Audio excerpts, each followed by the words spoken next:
Hello, my name is Esteves, and together with Chen, Wang, Joana, Pinto, and Michael Kraft developed a work titled Electro-Mechanical Co-Optimization of MEMS Devices in Python, to be presented at the IEEE Sensors 2020 conference.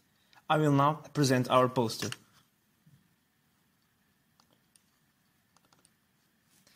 As announced, a novel methodology of electromechanical co-optimization fully based on Python for MEMS devices was achieved. To demonstrate its effectiveness, a simple open-loop accelerometer was shown.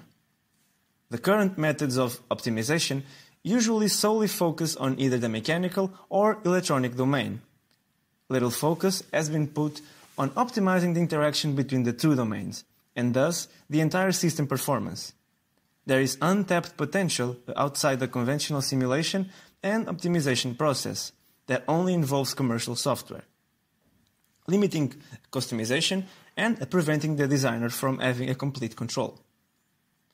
The system-level electromechanical model of a capacitive MEMS accelerometer is shown in Figure 1, and it comprises 4 parts: an acceleration input in G, a fully parameterized meshed mechanical model, a finite element simulation, and a capacitance change.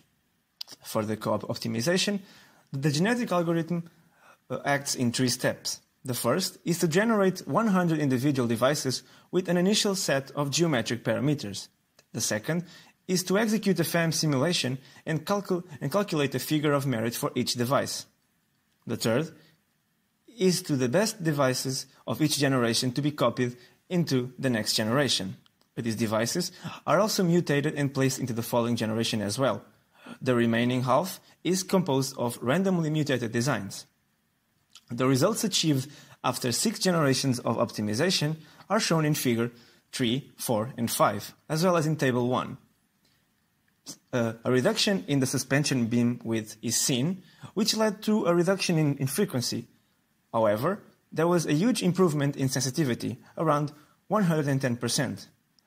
Overall, the figure of merit was improved by 44%, which was the product of the resonant frequency and the sensitivity.